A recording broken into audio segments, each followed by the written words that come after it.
De pie frente al mostrador de mármol de la caja del Hospital Santa Fe, me quedé helada cuando sonó un bip seco. Mi tarjeta bancaria fue rechazada. La empleada me miró con una expresión fría, mientras las señoras elegantes detrás de mí empezaban a susurrar, mirándome como si fuera una vieja estafadora, intentando evitar pagar la cuenta del hospital. Justo cuando la humillación llegó a su punto más alto, mi teléfono vibró. Un mensaje de Diego, mi único hijo.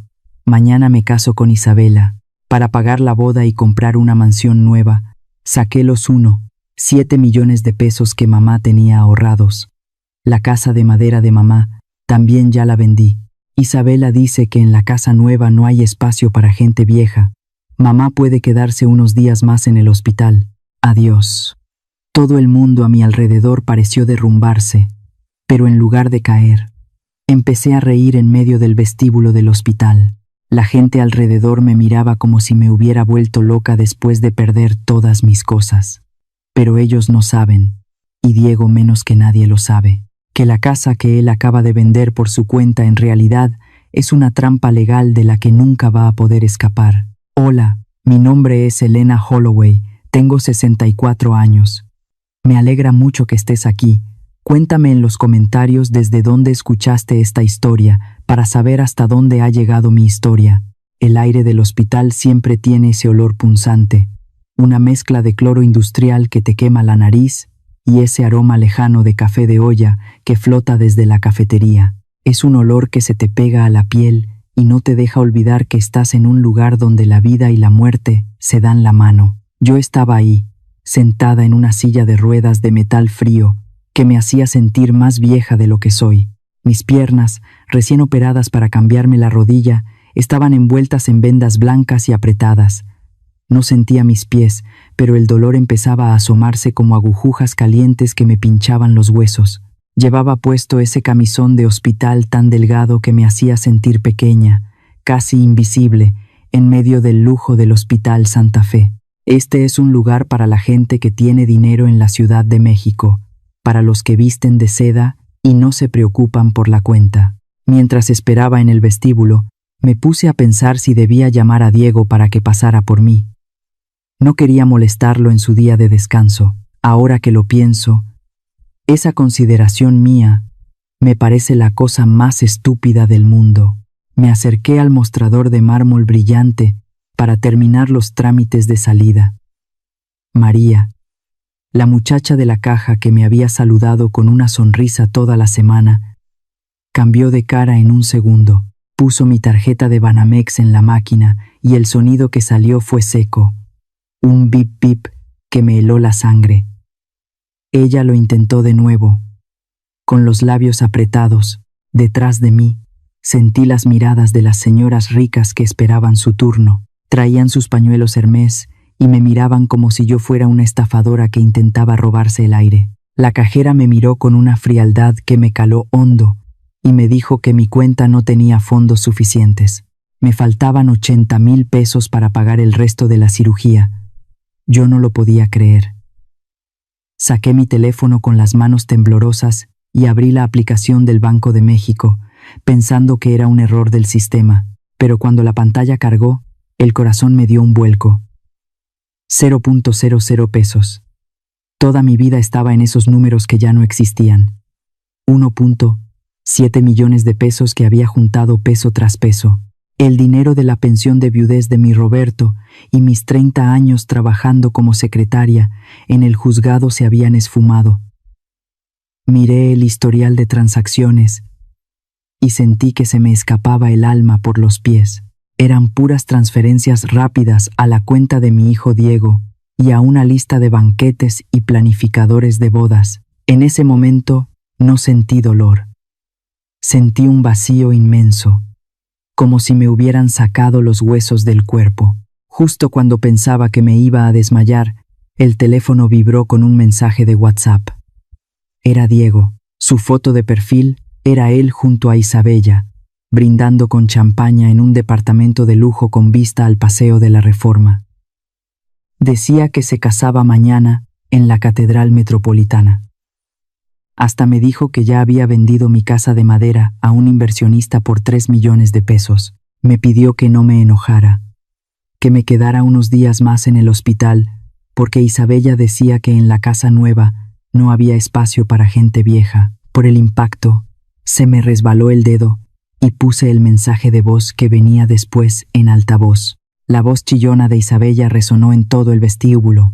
Ella le decía a Diego que me recordara no ir a la boda con mi ropa de pueblo para no arruinarles el evento. Un hombre rico que estaba atrás de mí hizo un ruido con la lengua y dijo que era una lástima. Otra vieja que los hijos echan a la calle. La cajera perdió la paciencia y me empujó las facturas. Me preguntó si tenía a quién llamar o si debía avisar a seguridad por falta de pago. Me quedé viendo fijamente el mensaje donde decía que había vendido mi casa. Reí con ganas, con una fuerza que hizo que María, la cajera, diera un paso atrás, muerta de miedo, pensando que me había vuelto loca. Reí porque Diego, mi hijo el arquitecto brillante, había cometido un error que le iba a costar la vida. El tonto vendió la casa de la calle Mesones, la que tengo rentada a la familia del señor Anselmo con un contrato notariado de largo plazo.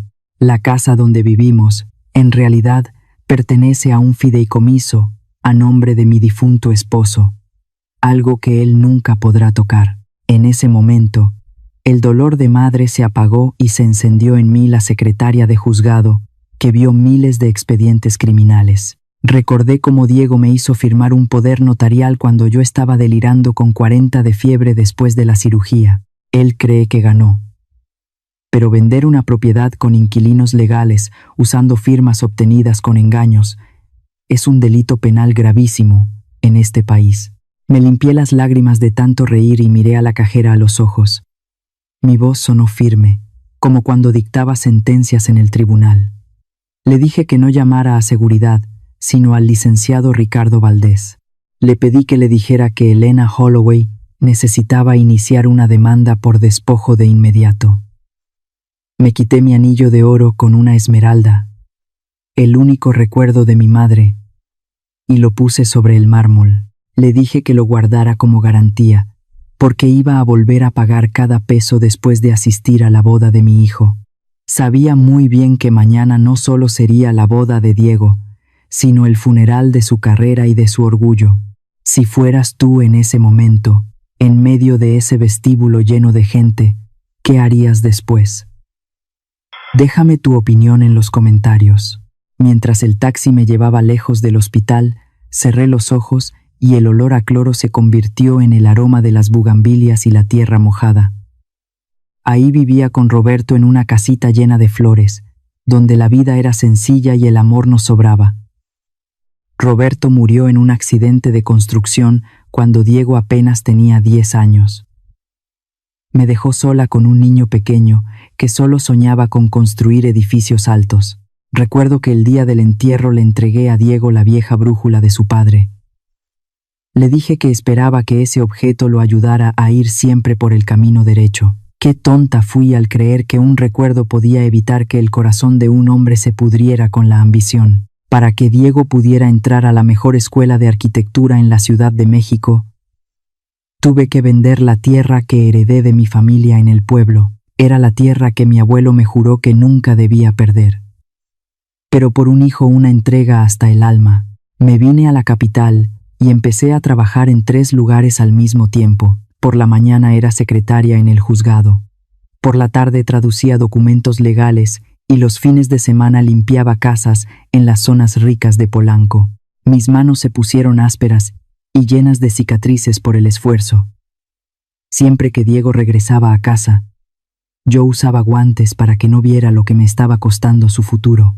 Quería que él se sintiera orgulloso, no culpable. Diego se graduó con honores. Pronto cambió sus guaraches por trajes caros y empezó a hablar solo de rascacielos. El primer roce fue cuando me pidió que no llevara comida tradicional a su oficina. Decía que el olor de los tamales o del mole echaba a perder el ambiente elegante. Entonces apareció Isabella. La trajo a la casa una tarde de lluvia. Ella entró en mi casita de madera con sus zapatos Louboutin de tacón alto, mirando las paredes como si estuviera entrando a una cueva llena de bichos. Ella era de una familia de transportistas que se estaba yendo a la quiebra, pero mantenía una fachada de lujo que Diego se tragó completita. Quise advertirle que ella parecía más interesada en su puesto de arquitecto que en él, pero me quedé callada por miedo a que me dijera que era una vieja envidiosa. Las humillaciones empezaron a ser constantes, aunque por lo bajo. En la fiesta de cumpleaños de Diego, Isabella me presentó a sus amigos como la empleada que llevaba muchos años con la familia, no como la madre de Diego. Él lo escuchó, se puso rojo como un tomate, pero no dijo nada, solo se dio la vuelta y siguió tomando su champaña. Isabella decía que mi casa vieja le quitaba prestigio a la imagen de Diego. Decía que era una inversión para sus relaciones sociales. Cuando yo le decía que no, Isabella lloraba y lo amenazaba con dejarlo. Ahora comprendo que su debilidad fue el veneno que Isabella usó para preparar sus planes más sucios. El mes pasado, todo llegó a su punto más bajo. Yo acababa de salir de la cirugía de rodilla. La anestesia me tenía la cabeza dando vueltas, y la fiebre de 40 grados no me dejaba ni ver bien. Diego entró a la habitación con un montón de papeles. Nunca lo había visto tan cariñoso. Me dijo que firmara ahí, que eran solo papeles del hospital para que el seguro pagara todo, y yo no me preocupara por los gastos. Vi a Isabella en la esquina del cuarto, grabando con su teléfono mientras yo ponía mi firma, como si estuviera guardando una prueba de que lo hacía por mi voluntad. Mientras yo sufría sola en esa cama de hospital, ellos ya estaban eligiendo el hotel más caro de la ciudad. Pusieron un menú de lujo y compraron cosas que yo nunca imaginé. Todo con el dinero que sacaron de mis cuentas en cuanto tuvieron el poder en sus manos. Incluso buscaron agentes de bienes raíces para malvender mi casa mientras yo todavía estaba convaleciente. Esa noche, en el hospital, antes de saber la verdad, me sentía bendecida por tener un hijo tan preocupado. Mientras yo cerraba los ojos por el cansancio, ellos estaban en un salón elegante firmando el contrato de la boda, brindando con mi sudor y mis lágrimas, gastándose los últimos pesos que me quedaban para mi vejez. Me dejaron sola en ese cuarto frío, rodeada de máquinas, sin saber que ya me habían robado hasta el techo donde dormir. Terminaron la noche felices, celebrando un futuro que ellos creían asegurado sobre mi ruina. El licenciado Ricardo Valdés llegó al vestíbulo del hospital como un ángel vengador. No solo traía el cheque para liquidar mi cuenta, sino que traía una rabia en los ojos que nunca le había visto en todos los años que trabajó con mi difunto esposo. Ricardo me miró con una tristeza profunda, con los ojos casi rojos, y me dijo que Roberto nunca perdonaría a su hijo por esto. Me dijo que él tampoco lo haría. Intentaron traerme una silla de ruedas para salir, pero la rechacé. Me levanté sobre mis propias piernas, ignorando los pinchazos de dolor que me subían por la rodilla recién operada. Quería dejar ese hospital como una mujer libre, no como una prisionera de la traición de mi propio hijo. En ese momento, dudé si contarle a Ricardo que me había reído frente a la cajera, pero preferí guardar ese frío en mi pecho. La frialdad, ahora, era mi mejor herramienta. Ricardo me llevó a un departamento pequeño, pero muy seguro que tiene en el barrio de Coyoacán. En el camino, le pedí que pasáramos frente a mi vieja casa. Vi el letrero de vendido colgando de la reja y a unos hombres extraños caminando por mi jardín de rosas. Ese que cuidé con mis propias manos por 20 años.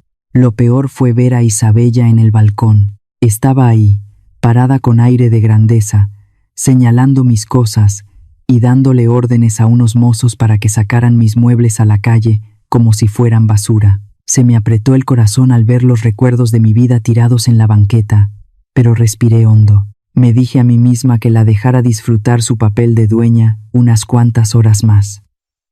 Su caída iba a ser mucho más estrepitosa desde esa altura. No perdimos tiempo. Le pedí a Ricardo que me llevara de inmediato a la casa de la calle Mesones. Esa es la propiedad que Diego cree que vendió con éxito. Al llegar, El caos era total.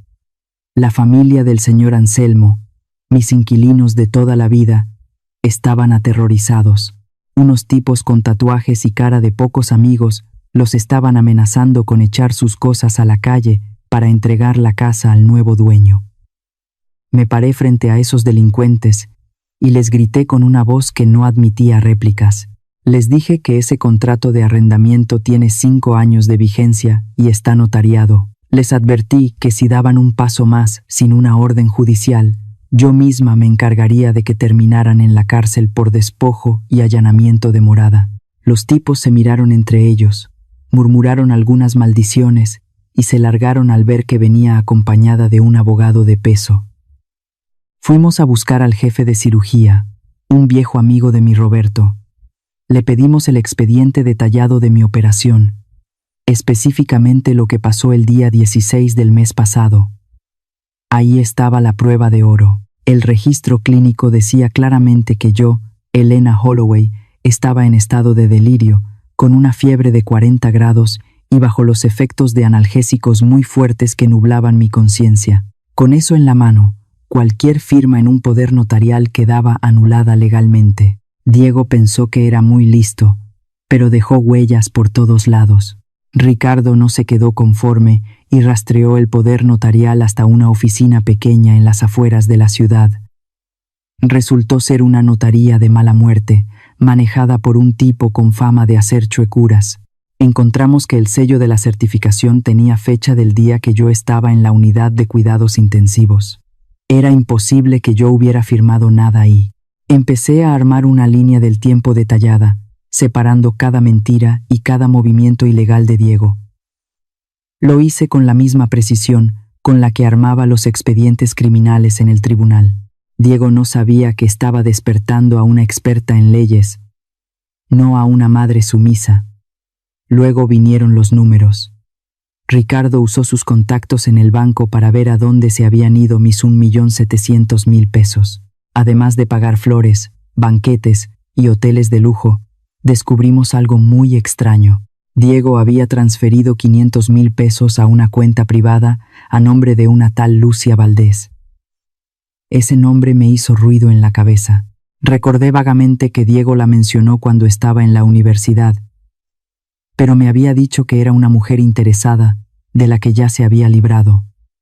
Ahora me daba cuenta de que yo había sido muy ingenua.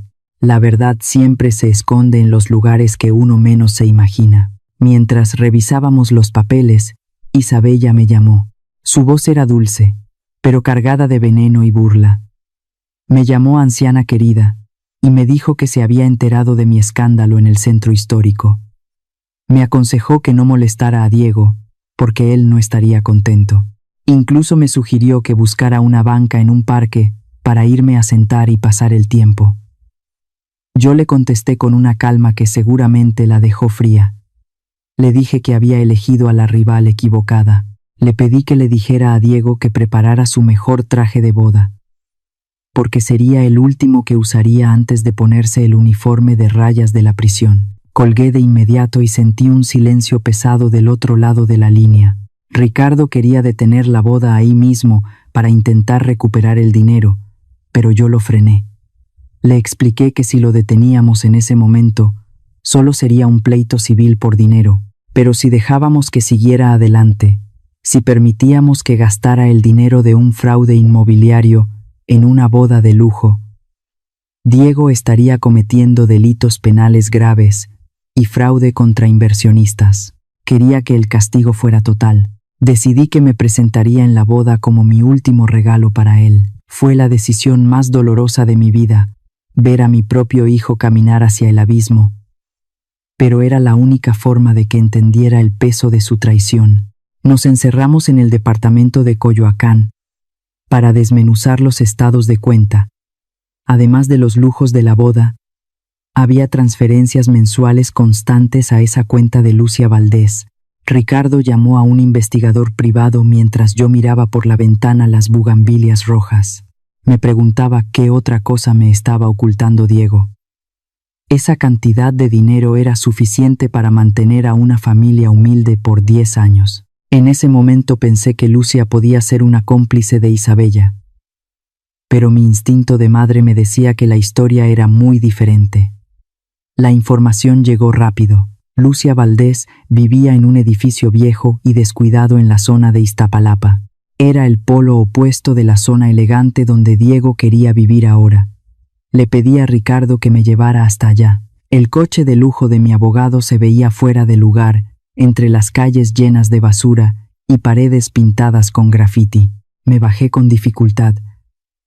Todavía sentía el dolor en la rodilla, pero la necesidad de saber la verdad me daba fuerzas para caminar hacia el edificio 2C. Me sentí muy mal conmigo misma. Siempre presumí de ser una madre que lo sabía todo, y resultaba que no conocía nada de la vida real de mi hijo en los últimos 5 años. Toqué a la puerta del departamento 14. Salió una mujer joven, de cara delgada y ojos que se veían muy cansados por la falta de sueño. Era Lucia. Al verme, se quedó pálida y casi se le cae una bandeja de plástico que traía en las manos. Me preguntó cómo la había encontrado.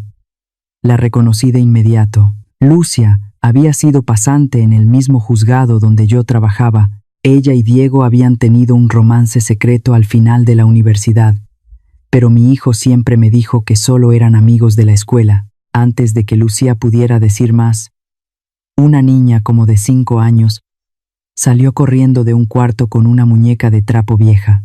Me quedé sin aire. La niña tenía el cabello negro y ondulado, y esos ojos profundos que eran iguales a los de mi difunto Roberto.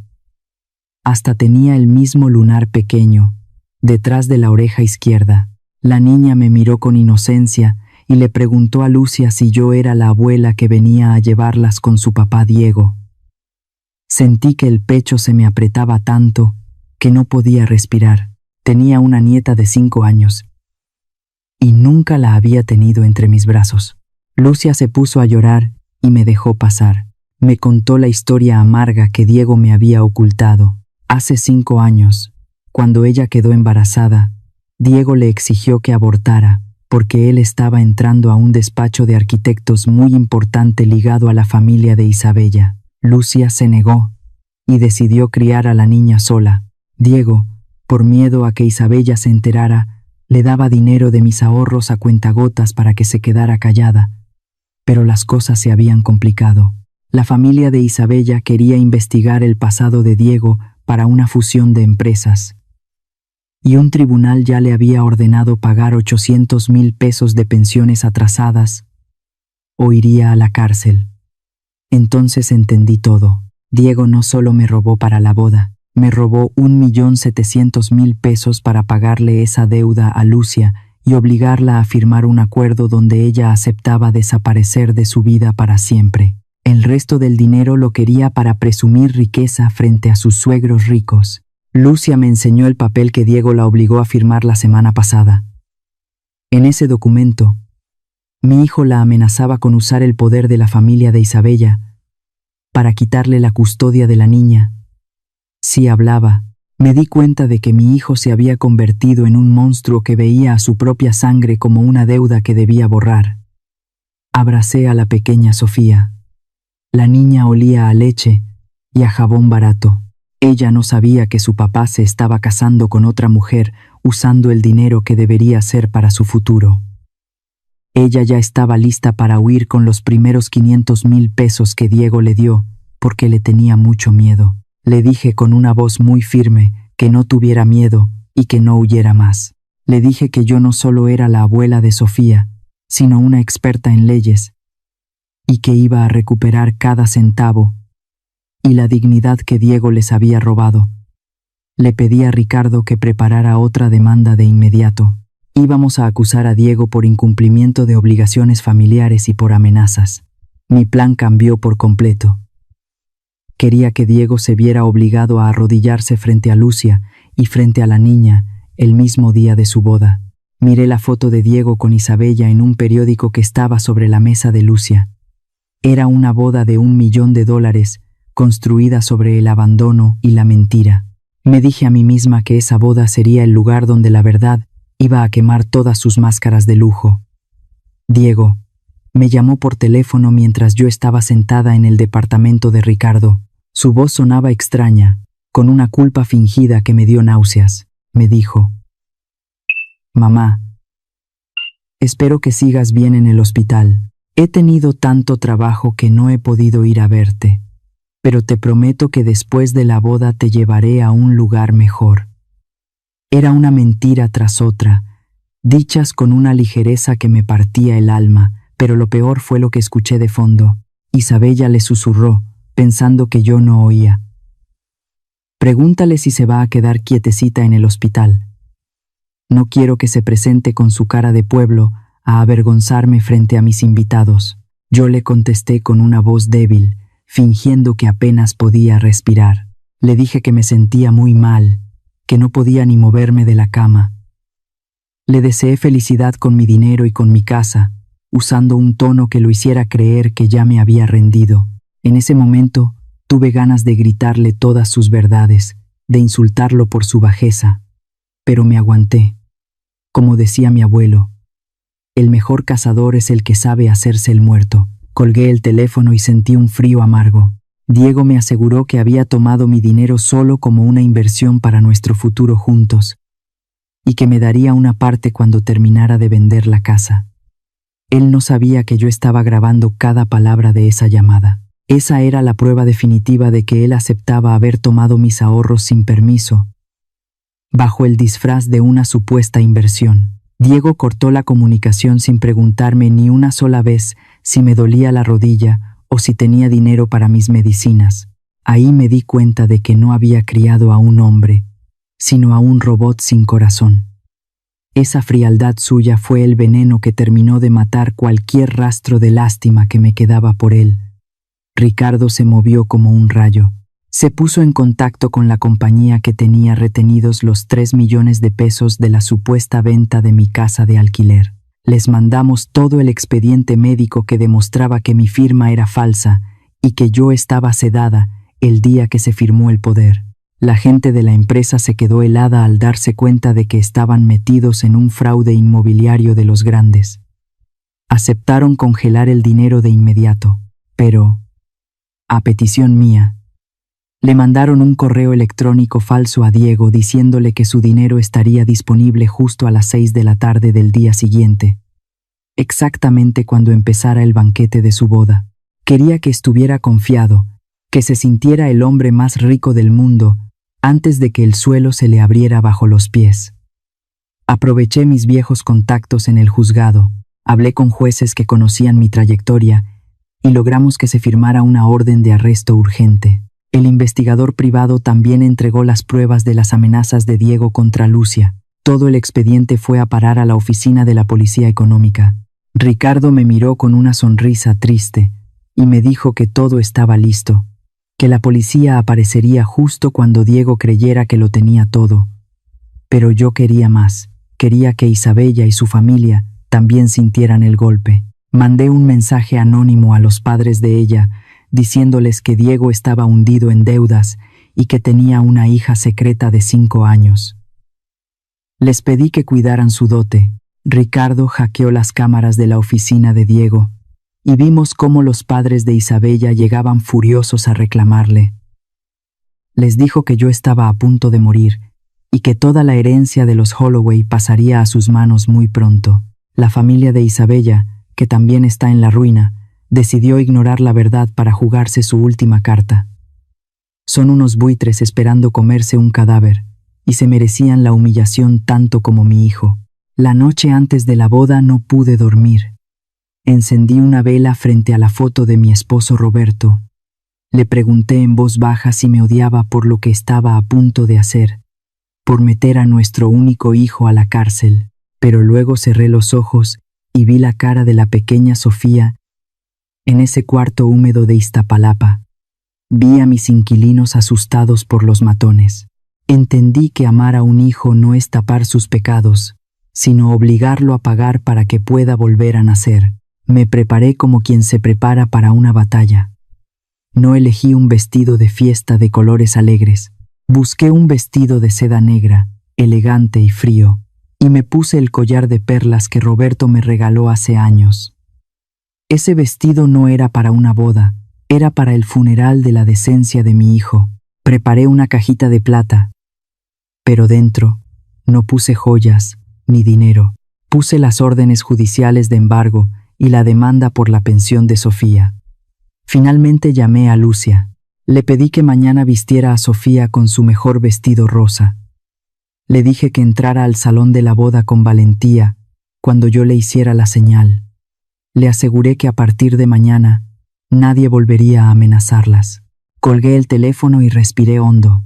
Sentí el pinchazo en mi rodilla, pero el dolor del alma era mucho más fuerte. El Hotel Reforma brillaba con una luz que cegaba. El salón principal estaba lleno de miles de orquídeas blancas, las flores más caras que pudieron encontrar, pagadas con el sudor de mi frente y la traición de mi hijo. Había música de orquesta y la champaña corría como agua. Me bajé del coche de Ricardo sintiéndome como una reina de la noche. Mi vestido negro destacaba entre tanto color falso y tanta joya alquilada. Me dolió pensar en mis ahorros tirados a la basura en esa fiesta, pero sabía que era el precio más caro que Diego pagaría por su lección de vida. Cuando entré al salón, el murmullo empezó de inmediato. Los invitados, gente importante y arquitectos famosos, se quedaban viendo a la madre del novio vestida de luto. Diego estaba brindando con sus suegros. Cuando me vio, la copa le tembló en la mano y casi se le cae. Me preguntó qué hacía ahí. Si no se suponía que estaba en el hospital. Me reclamó por ir vestida así, diciendo que parecía que quería echarle la sal a su boda. Yo solo le sonreí con una frialdad que lo hizo estremecer. Le dije que venía a ver cómo usaba mi dinero para comprarse una felicidad de mentira. Se acercó con aire de grandeza y me dijo que Diego le había contado que yo estaba confundida y que no sabía ni dónde estaba. Me pidió que me hiciera a un lado para que sus invitados no vieran mi cara de amargada. Con toda la hazaña del mundo, hizo como que tropezaba y me tiró una copa de vino tinto sobre mi vestido negro. Se rió bajito y me dijo que perdonara, que estaba muy nerviosa por su felicidad. Yo no me moví, la miré a los ojos y le dije que la felicidad construida sobre arena siempre se termina hundiendo. Empezó la ceremonia. El sacerdote hablaba de la honestidad y del amor verdadero. Diego juraba proteger a Isabella con todo lo que tenía. Yo estaba sentada en la primera fila, con el corazón hecho pedazos al escuchar tantas mentiras saliendo de su boca. Juraba con la lengua de un ladrón. Cuando el padre preguntó si alguien tenía algo que decir contra el matrimonio, el salón se quedó en un silencio total. Yo me levanté. El sonido de mis tacones sobre el mármol sonó como los golpes de un martillo en un tribunal. Él pensó que me había arrepentido y que le traía su herencia, así que la abrió muy emocionado frente a todos. Había un montón de papeles con sellos del banco y de la policía. Eran las órdenes de embargo y el aviso de que la venta de mi casa era nula. Diego se puso pálido y empezó a tartamudear. Me preguntó por sus 3 millones de pesos. Yo le contesté por el micrófono, para que todos oyeran. Ese dinero nunca le pertenece a un hijo que falsifica la firma de su madre mientras ella está delirando en una cama de hospital. Entonces se abrieron las puertas del fondo. Lucia entró caminando despacio, llevando de la mano a la pequeña Sofía, que se veía preciosa con su vestido rosa. En cuanto la niña vio a Diego, gritó con alegría: «Papá Diego, prometiste casarte con mamá Lucia. ¿Por qué estás con esa señora?» El salón estalló en gritos y susurros. Los fotógrafos empezaron a disparar sus cámaras sin parar. El orgullo de Diego y de la familia de Isabella se hizo pedazos en ese segundo. Ver a mi hijo parado ahí, tieso como una estatua de sal, fue el momento más amargo y a la vez más justo de mi vida. La verdad le quitó todas sus máscaras de lujo. Al darse cuenta de que no había dinero y de que todo era un fraude, los suegros de Diego no lo defendieron. Al contrario, empezaron a insultarlo a gritos. reclamándole que los había engañado con que era un heredero millonario. Isabella se volvió loca de rabia y trató de pegarle a Lucia, pero yo me puse en medio. Ella gritaba que Diego era un muerto de hambre y que cómo se atrevía a usar a una hija de la calle para manchar su nombre. Resultó que la familia de Isabella también estaba hundida en deudas y esperaban que la boda les salvara el pellejo. Eran dos estafadores que se habían encontrado en la misma red de mentiras. En medio de los gritos y el llanto de Isabella, entró Ricardo con 4 policías.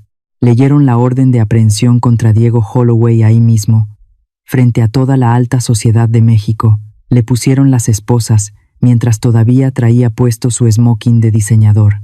Diego me miró con odio, y luego empezó a llorar como un niño chiquito, pidiéndome que lo salvara, que solo quería una vida mejor.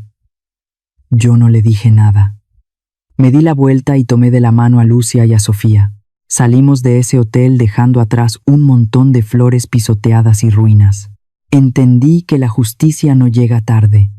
Solo espera a que el malvado se sienta más seguro para darle el golpe final. El salón, que horas antes brillaba con el lujo más insultante de la Ciudad de México, ahora era un cementerio de apariencias. Caminaba despacio por el pasillo central, escuchando cómo el silencio me pesaba en los hombros. Las orquídeas blancas, esas que costaron una fortuna, estaban pisoteadas y marchitas sobre la alfombra roja. El vino tinto derramado parecía sangre seca bajo la luz mortecina de las lámparas. Los invitados se habían esfumado como el humo, dejando solo a los meseros que me miraban de reojo, con una mezcla de lástima y miedo. Me detuve un momento, sintiendo un frío que no venía del aire acondicionado, sino de la traición que me había calado hasta la médula. Ahí, tirado cerca de la mesa principal, vi el anillo de bodas que Diego había arrojado cuando los policías le pusieron las esposas. Dudé un segundo en recogerlo, pero me arrepentí. Esa joya estaba tan sucia como las promesas que mi hijo le hizo a la mujer que lo ayudó a robarme. No estaba llorando por Diego, ni preguntando a dónde se lo llevaban. Estaba como loca, tratando de cerrar una maleta Rimowa que reventaba de regalos caros y sobres con dinero en efectivo que los invitados habían dejado. Sus padres gritaban en medio del pasillo, echándose la culpa por no haber investigado mejor a Diego antes de darle el sí. Para ellos, la boda no fue una unión de amor, sino un negocio fallido que los dejaba en la calle. Me paré frente a ella, bloqueando la puerta del elevador. Le dije con mucha calma que soltara esa maleta. Le advertí que ese dinero era para una boda que nunca existió y que ya le había avisado a la seguridad del hotel para que congelaran todo hasta que terminaran las investigaciones de la policía. Isabella se transformó, se arrancó el velo de novia y me lo aventó a la cara con un odio que le deformaba la cara. Me gritó vieja maldita y me acusó de haberle arruinado la única oportunidad que tenía su familia para pagar sus deudas. Ahí, frente a los empleados del hotel, soltó toda su verdad. Confesó que nunca quiso a Diego, que solo necesitaba los 3 millones de la venta de mi casa para salvar la empresa de transportes de su padre. Me di cuenta de que mi instinto no me había fallado. Eran 2 buitres que intentaron comerse el uno al otro y ahora se estaban despedazando al ver que el cadáver ya no tenía carne. La dejé ahí, gritando como una loca, mientras Ricardo me ayudaba a subir al coche. Mientras tanto, en la delegación de Cuauhtémoc, Diego estaba viviendo su propia pesadilla. Me contó Ricardo, después que Diego se veía ridículo, sentado en el banco de cemento, con su esmoquín arrugado y la cara llena de sudor. Bajo la luz fría de las lámparas de neón, se veía pálido, casi transparente. Diego gritaba que quería llamarme, que necesitaba que su mamá fuera a sacarlo de ahí. El oficial de turno solo movió la cabeza y le dijo que no se hiciera ilusiones. Le aclaró que fui yo, su propia madre, quien entregó las pruebas para hundirlo. Mi hijo se quedó mudo, dándose cuenta por primera vez de que ya no tenía a quién manipular. La cosa se puso peor para él cuando llegó el señor Martínez a la delegación. Don Martínez es el hombre que le dio el enganche para comprar mi casa de alquiler. El pobre hombre estaba fuera de sí. Le gritó estafador y le reclamó que le hubiera mentido diciendo que yo ya estaba muerta. Don Martínez lloraba de rabia porque Diego se gastó los ahorros de su familia en una fiesta de una noche.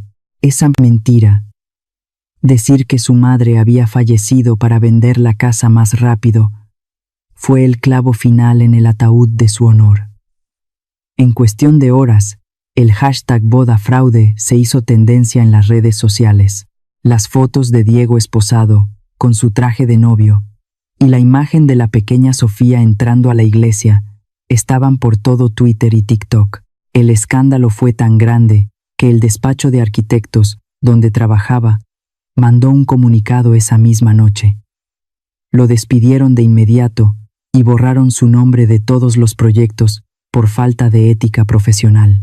Diego siempre quiso ser famoso en los círculos de lujo de la Ciudad de México y lo logró, pero de la forma más vergonzosa posible.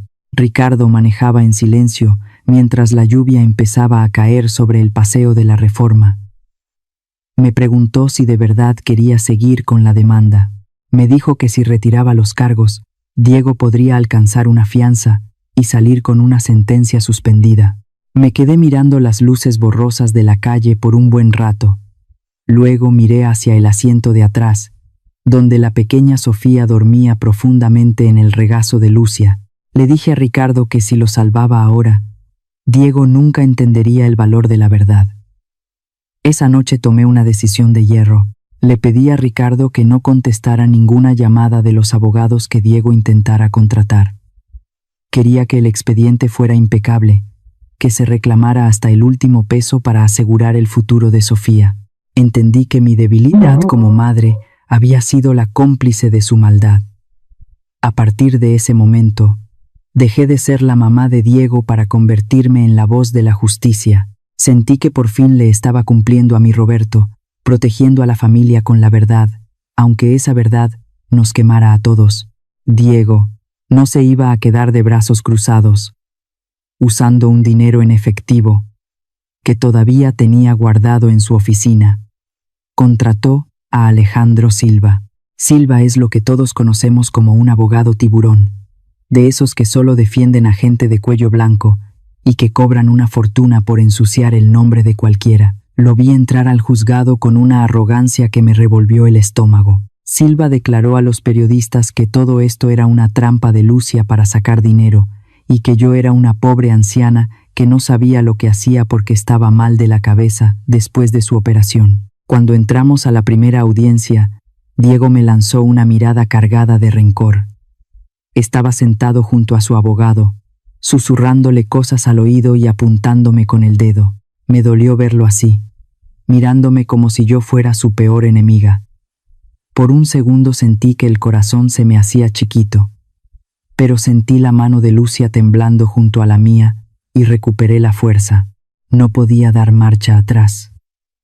Diego empezó su actuación frente al juez. Lloró lágrimas de cocodrilo y dijo que yo firmé el poder porque sabía que ya no podía manejar mis cosas. Presentó a una enfermera de nombre Ortega, una mujer que di sobornado con 50,000 pesos. Esa mujer juró frente al juez que yo hablaba sola en el hospital y que no reconocía a mi propio hijo. Dijo que me vio firmar los papeles muy contenta, pidiéndole a Diego que se encargara de todo. La mentira era tan descarada que Ricardo se levantó a protestar con mucha fuerza. La gente en la sala empezó a murmurar y sentí que la opinión del juez empezaba a dudar. Diego me miró con una sonrisa burlona, creyendo que ya me había ganado. Pero Ricardo tenía un as bajo la manga. Presentó los estados de cuenta bancarios, pero cruzados con el registro médico de la cirugía. Le demostró al juez que las transferencias más grandes se hicieron exactamente cuando yo estaba en la mesa de operaciones, bajo anestesia general. Ricardo acorraló a la enfermera Ortega. Le preguntó cómo era posible que una paciente dormida y entubada pudiera estar platicando y firmando papeles al mismo tiempo. La mujer empezó a sudar y a trabarse. Luego, Ricardo soltó el golpe final. Enseñó el depósito de 50,000 pesos que apareció en la cuenta de la enfermera, justo el día después de que yo salí del hospital. La mujer se desmoronó, y el juez ordenó que la detuvieran ahí mismo por falso testimonio. Lo que Diego no se esperaba era que Isabella lo iba a apuñalar por la espalda. Ella fue llamada a declarar como cómplice. Con una voz fría y sin una gota de remordimiento, confesó que Diego le presumía cómo me engañaba. Dijo que Diego se burlaba de mí, llamándome vieja tonta, y que le había asegurado que yo ya estaba con un pie en la tumba. Isabella declaró que ella solo era una víctima más de los engaños de Diego, y que él le juró que yo ya había muerto. Diego se quedó helado, viendo cómo la mujer por la que dio todo lo pisoteaba para no ir a la cárcel. Puso una grabación de una llamada que Diego le hizo 3 días antes de la boda. En el audio se oía la voz de Diego, pero no era la voz dulce de mi hijo, sino un rugido lleno de odio. Decía que yo era una vieja que ya se iba a morir y que ese dinero le pertenecía a él por derecho. Amenazó a Lucia con hacerla desaparecer si se atrevía a arruinarle el negocio con la familia de Isabella. El silencio en la sala de la corte fue total. Hasta los periodistas dejaron de escribir. El juez miró a Diego con un asco que se le notaba en los ojos. El abogado Silva, desesperado, pidió que me hicieran un examen mental ahí mismo. Quería demostrar que yo no tenía capacidad de juicio. Me levanté de mi asiento, rechacé el brazo de Ricardo y caminé derecha hasta el estrado de los testigos. No lloré, no pedí clemencia. Empecé a recitar de memoria los artículos del Código Penal mexicano sobre falsificación de documentos y fraude inmobiliario. Les di las fechas exactas, los montos de cada transferencia y los saldos de mis cuentas hasta el último centavo. Miré a Silva a los ojos y le pregunté si una mujer con demencia podría desmantelar su estrategia legal en 5 minutos. El abogado se quedó callado, sin saber qué responder. Fueron 30 años trabajando en esos pasillos, oliendo el papel de los expedientes y escuchando sentencias. Diego se olvidó de que su madre no era solo una señora que hacía tamales, sino una mujer que conocía las entrañas de la justicia. El juez no necesitó más. Ordenó que se asegurara la oficina de Silva para investigar los sobornos y le negó la fianza a Diego. Mi hijo se derrumbó sobre la mesa, escondiendo la cara entre las manos. Ya no quedaba nada del arquitecto arrogante. Mientras salíamos del juzgado, Ricardo me dio una sonrisa de orgullo, pero yo sentía un vacío en el estómago. Le habíamos ganado la batalla legal, pero había perdido a mi hijo para siempre. La traición estaba completa, y ahora solo faltaba que la ley pusiera el punto final. Caminamos por el pasillo del tribunal, y sentí que el peso de los años me caía encima. La verdad dolía mucho, pero era lo único que nos iba a permitir seguir adelante. El día del veredicto, el aire en la sala de audiencias estaba tan espeso que se podía cortar con un cuchillo. Yo estaba ahí sentada junto a Ricardo, con la espalda recta y las manos entrelazadas sobre mi regazo. El juez Rodríguez, un hombre que se ha ganado el respeto de todo el gremio legal por su mano firme, se acomodó sus lentes, suspiró profundamente y empezó a hablar con una voz que sonaba cansada, pero que cargaba el peso de la montaña. Escucharlo, citar el juramento de nuestra profesión fue como recibir un golpe en el estómago. Dijo que el pecado más grande no era robar dinero, sino robar la confianza y el honor de quien te dio la vida. Mi hijo, el que hace meses caminaba como si el suelo no lo mereciera, ahora estaba ahí con los hombros encogidos y la cara clavada en el piso. Ya no quedaba rastro del arquitecto exitoso. La sentencia fue clara y pesada. Diego Holloway fue condenado a 7 años de prisión efectiva por falsificación de documentos públicos, fraude inmobiliario y el incumplimiento de las obligaciones de asistencia familiar. Además, el juez le impuso una multa enorme para compensar el daño moral que nos hizo a Lucía y a mí. Cuando los guardias se acercaron y le pusieron las esposas, el sonido del metal chocando Hizo un eco frío en toda la sala. Diego me miró un segundo. No vi odio en sus ojos, sino una especie de vacío que me dio escalofríos. Pensé que 7 años es mucho tiempo para una vida, pero quizás sea poco para limpiar toda la ambición que se le metió en la sangre. Luego le tocó a Isabella. Ella no se fue limpia. Aunque no pisará la cárcel de inmediato, le dieron 2 años de sentencia suspendida y 500 horas de trabajo comunitario por ser cómplice y ocultar los delitos de Diego. Pero lo que más le dolió a esa mujer fue el bolsillo y su orgullo de plástico. El juez ordenó confiscar todos los regalos de la boda, las joyas caras y hasta ese vestido de novia, de diseñador, para rematarlos y devolverle su dinero a la gente que Diego estafó. Verla salir del tribunal, rodeada de reporteros tapándose la cara con las manos, mientras gritaba de pura vergüenza, fue como ver un incendio apagarse. La alta sociedad de México ya le había puesto la cruz. Nunca más volvería a entrar a sus círculos de lujo. Ricardo me dio la noticia que más esperaba. Logramos congelar el 1.700.000 pesos antes de que los banqueteros y los hoteles se los gastaran por completo.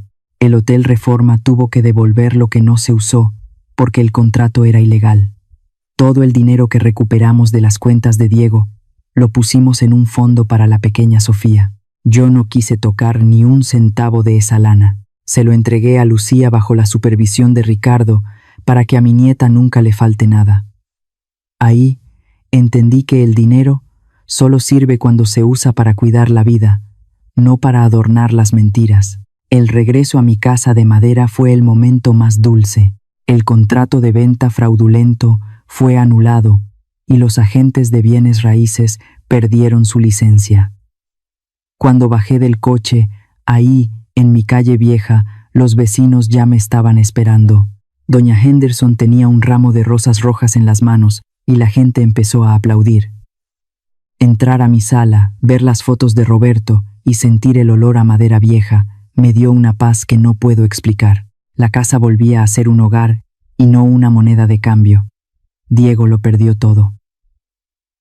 El Colegio de Arquitectos le quitó su cédula profesional de por vida.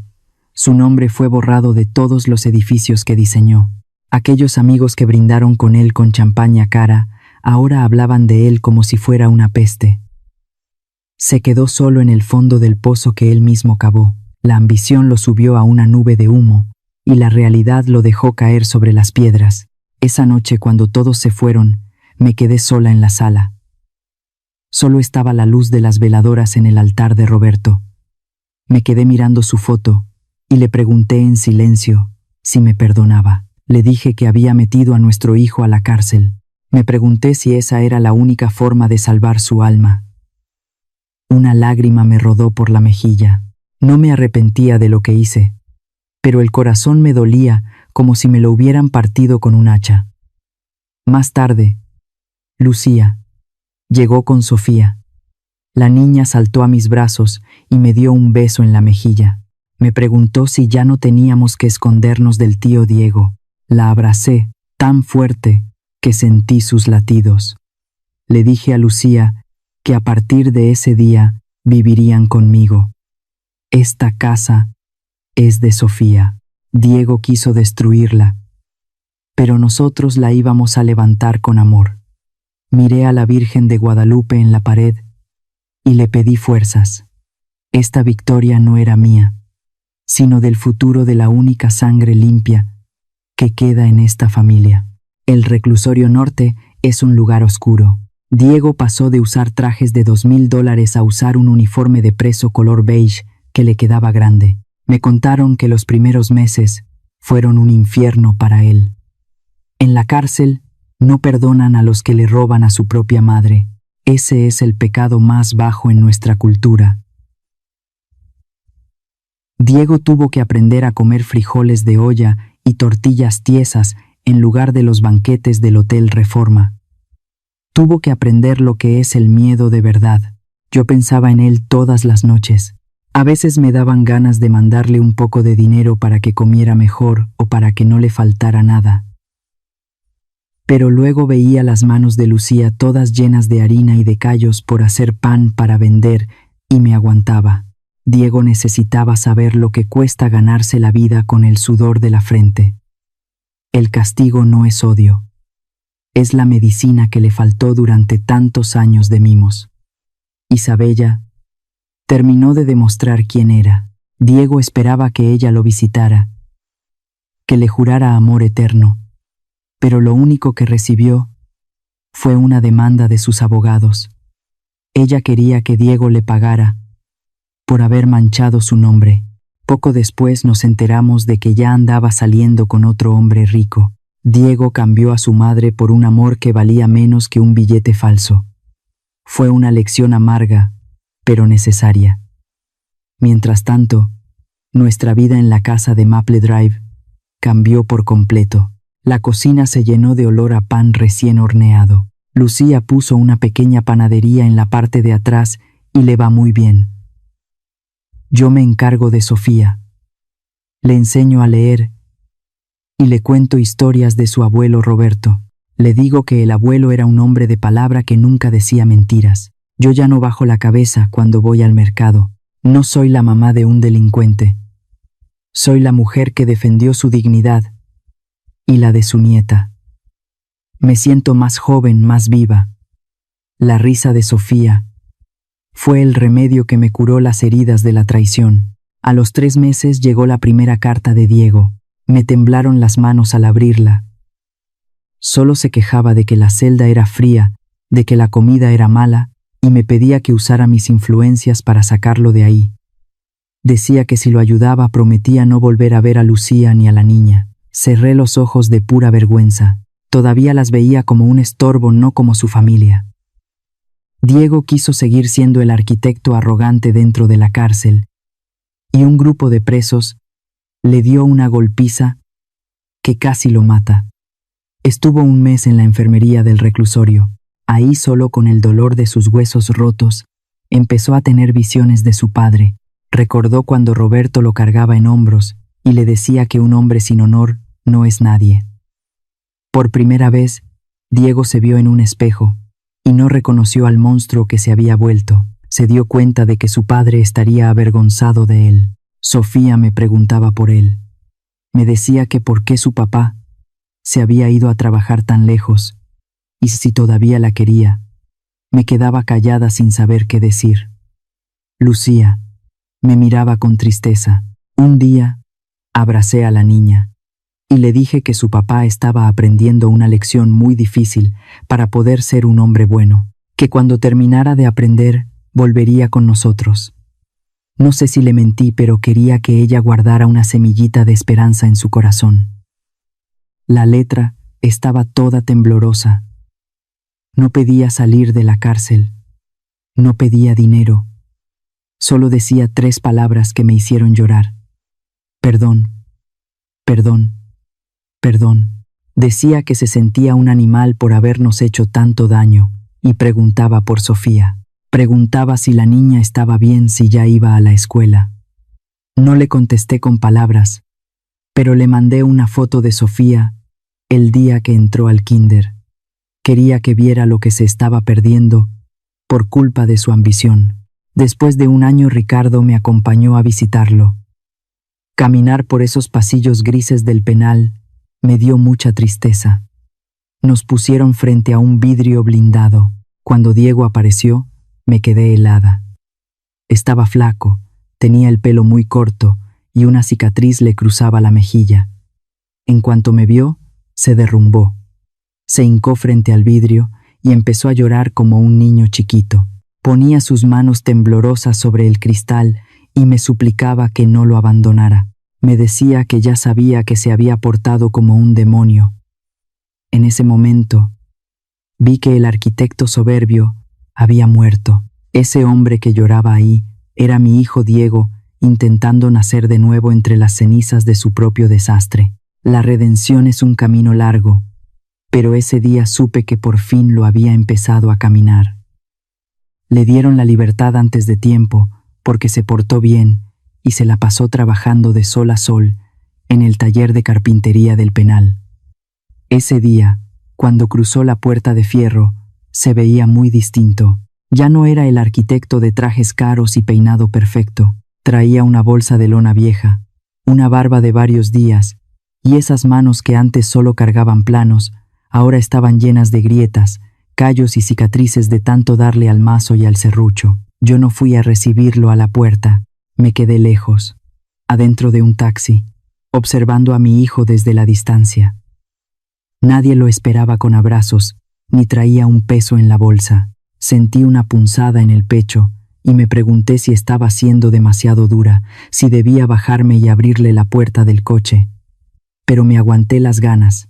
Sabía que si lo rescataba en ese momento, todo lo que aprendió adentro se iba a ir a la basura. Diego tenía que aprender a caminar por su cuenta. Esa noche, la lluvia empezó a caer con ese frío triste que cala los huesos. Escuché que alguien tocaba a la puerta de mi casa. Era él. Se arrodilló frente a la reja y empezó a llorar, gritando mi nombre entre los sollozos.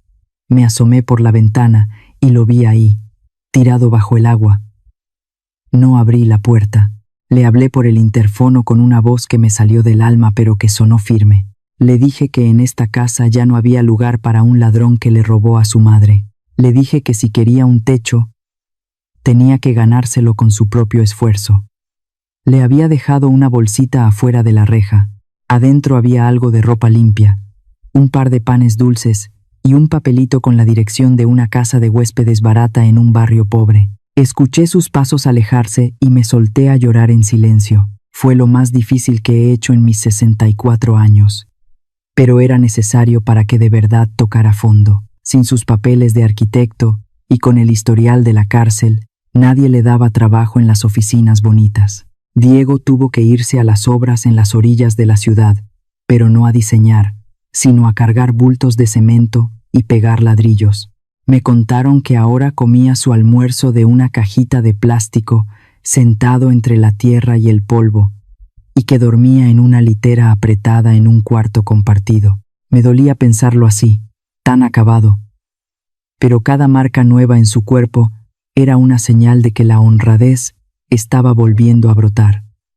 Un día, Isabella lo buscó en la construcción. Ella ahora es la mujer de un señor que tiene camiones, pero que debe mucho dinero. Me enteré que fue a buscarlo para tratar de convencerlo de que hicieran otro fraude con unos terrenos. Ella pensó que Diego estaría desesperado por volver a la vida de lujos, pero esa fue la verdadera prueba de fuego para mi hijo. Me dijeron que la miró a los ojos con un asco profundo, y le dijo que ella era un veneno que ya se había sacado de la sangre. Le advirtió que si volvía a acercarse, él mismo llamaría a la policía. Diego le dio la espalda a la ambición, y ese día supe que por fin se estaba curando. Al final de su primer mes de trabajo, Diego vino a la casa. No tocó el timbre, solo dejó un sobrecito en el buzón y se fue callado. Cuando lo abrí, encontré 3,000 pesos. Era casi todo su sueldo de peón. Venía una nota que decía que ese era su primer pago de la deuda y que me pagaría hasta el último centavo, aunque se le fuera la vida en eso. Agarré esos billetes y las lágrimas se me salieron solitas. No toqué ese dinero, fui a la caja de ahorros y lo puse a nombre de la pequeña Sofía. Una tarde, salí con Sofía al parque. Caminamos cerca de una obra donde Diego estaba trabajando. Lo vi de lejos, cargando una viga pesada. Cuando él nos vio, se tapó la cara con la manga llena de polvo y se escondió detrás de un muro. Le dio vergüenza que su hija lo viera así, todo sucio y roto. Sofía sintió algo, porque se quedó viendo hacia ese muro y me preguntó si había alguien ahí observándonos. Me dolió el alma entender que el castigo más grande no son las rejas, sino no poder abrazar a los que amas por pura vergüenza. Ella todavía tenía mucho rencor guardado, pero es una mujer de buen corazón. Un día, preparó unos chiles en nogada, que eran la comida favorita de Diego, y puso a Sofía a que ella misma llevara la canasta hasta la construcción. Cuando Diego vio a la niña caminar hacia él con esa comida, se derrumbó por completo.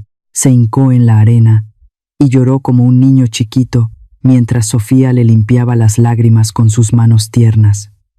El domingo siguiente, lo llevé a la Basílica de Guadalupe, frente a la Virgen, y con el cura de testigo, Diego juró que iba a vivir una vida limpia y que nunca más dejaría que la codicia le ganara.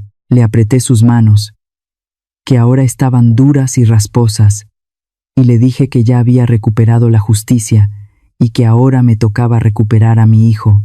Entendí que mi victoria no fue meterlo a la cárcel, sino traerlo de regreso a la luz de la verdad. La casa de Maple Drive estaba preciosa ese día de Acción de Gracias. Las luces amarillas se veían tan tibias en medio del frío de la ciudad. El olor del pavo con mole y de los tamales de dulce llenaba todos los cuartos. Yo estaba en la cocina, ya no en esa silla de ruedas, sino caminando bien con mis piernas nuevas, enseñándole a Sofía a preparar las galletas. Mis cicatrices de la cirugía ahí siguen, pero ya no me duelen. Mientras ponía la mesa, me di cuenta de que la verdadera riqueza no es el dinero que te sobra, sino la paz que se siente en esta cocina. Preparamos una cena grande para los que no me dejaron sola. Estaba el licenciado Ricardo, la familia del señor Anselmo que todavía vive en mi casa de mesones, y hasta don Martínez, el señor que Diego intentó engañar. Don Martínez recuperó su dinero y ahora es un vecino muy querido. Todos ellos me enseñaron que cuando uno vive con la verdad, la gente buena llega solita. Entonces llegó Diego. No traía traje, ni coche de lujo, ni esa cara de soberbio de antes. Vestía una camisa sencilla y traía las manos limpias, aunque llenas de marcas de trabajo. Me trajo un regalo que él mismo hizo en su taller de carpintería. Una mesita de madera de roble preciosa, tallada a mano durante todo un mes. Era su forma de pedir perdón. Diego no buscó el lugar de honor en la mesa. Se quedó ayudando a servir, repartiendo el vino y escuchando a todos con una humildad que nunca le conocí. Me dio mucha ternura ver sus manos ahora. Antes las odiaba por lo que firmaron, pero ahora las amaba porque eran las manos de un hombre honrado. Alguien en la mesa mencionó que Isabella se había metido en problemas otra vez. Dijeron que la atraparon en la frontera por andar lavando dinero con su nuevo marido. La vi en las noticias. Se veía vieja y acabada. Ya no quedaba nada de la niña presumida de antes. Su mansión de Lomas de Chapultepec se la quitó el gobierno. Perdió todo porque nunca tuvo llenadera. Me dio lástima, pero entendí que la vida es como una rueda y a cada quien le llega lo que sembró. Diego se sentó junto a Sofía y se puso a contarle historias de las estrellas. La niña lo miraba con unos ojos de adoración, sin saber nada de juzgados ni de cárceles. Diego sacó una libretita de ahorros y se la entregó a Lucia. Le dijo que ese era su sueldo de la carpintería y que de ahora en adelante él se encargaría de que a Sofía no le faltara nada, trabajando con el sudor de su frente. Lucia me miró y yo solo asentí. Perdonar no es olvidar lo que pasó, es darle permiso al futuro de que sea mejor que el pasado. Al final, me levanté y levanté mi copa de vino tinto. Todos se quedaron callados. No quise hablar de la traición. Preferí hablar del renacimiento. Miré a Diego y le dije que ya me había pagado cada peso de la deuda, pero que la deuda más grande era con el honor de su padre, y que esa se paga portándose bien todos los días de su vida. Todos brindamos y el salón se llenó de risas. Después de cenar, llevé a Diego y a Sofía frente al altar de Roberto. Puse la vieja brújula de su padre sobre la mesa. Le dije a Diego que esa brújula guió a su papá toda la vida y que ahora se la entregaba otra vez. Le pedí que nunca más dejara que la ambición le moviera la aguja del camino derecho. Diego se hincó, tocó la foto de su padre y lloró bajito. Ahí supe que por fin mi hijo era un hombre de verdad. Me salí al balcón a ver las luces de la ciudad. Ricardo se acercó y me tomó la mano con cariño. Me sentí fuerte, entera, a mis 64 años. No solo protegí mi dinero y mi casa, sino que salvé el alma de mi familia. Me sentí muy afortunada, porque me atreví a elegir el camino más duro, el de la justicia que nace del amor. Si todavía estás escuchando esta historia, por favor pon el número 1 en los comentarios para saber que llegaste hasta aquí. Espero que mis palabras te sirvan de algo. Para las madres, amen a sus hijos con límites. No los cubran de los rayos del sol. Dejen que sientan el calor de sus actos. Protegerlos de las consecuencias es dejarlos indefensos ante la vida. Para los hijos, no vean a sus padres como una mina de oro. Ellos son la raíz que les da vida. Si cortan la raíz por un poco de lujo, se van a secar en cuanto llegue la primera tormenta. Sobre la ambición, es como un bicho que te come por dentro. Diego pensó que el dinero era la salida, y resultó ser su prisión. No construyan su felicidad sobre el dolor de los que más los quieren. Para los nuevos en la familia, si alguien llega a su casa y lo primero que hace es tratar de apartarlos de su gente, tengan cuidado. El amor de verdad suma, no resta. Sobre la justicia. A veces la justicia duele, como una medicina amarga, pero es la única que cura el alma de verdad. No tengan miedo de pedirla, aunque sea contra su propia sangre. Recuerden siempre, no importa la edad que tengan, ni qué tan abajo sientan que están, siempre tienen el poder de levantarse y exigir respeto. No se aguanten las humillaciones por miedo. Usen la inteligencia y la ley para cuidarse. La verdad siempre sale a flote. Solo hay que tener el valor de esperarla. ¿Y tú qué piensas de la decisión que tomó esta madre? Si hubieras estado en su lugar, en medio de una traición así, ¿habrías hecho lo mismo o habrías elegido otro camino? Cuéntamelo en los comentarios. Me gusta leer cada opinión, porque muchas veces las mejores reflexiones nacen justamente de las historias más difíciles.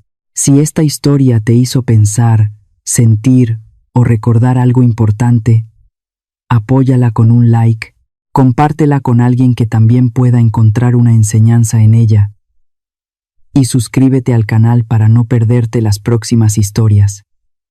Nos vemos muy pronto en el siguiente relato. Somos Antes del Silencio, un espacio donde las historias nos acompañan a lo largo de los años, ayudándonos a encontrar calma, fortaleza y un poco de verdad dentro del corazón.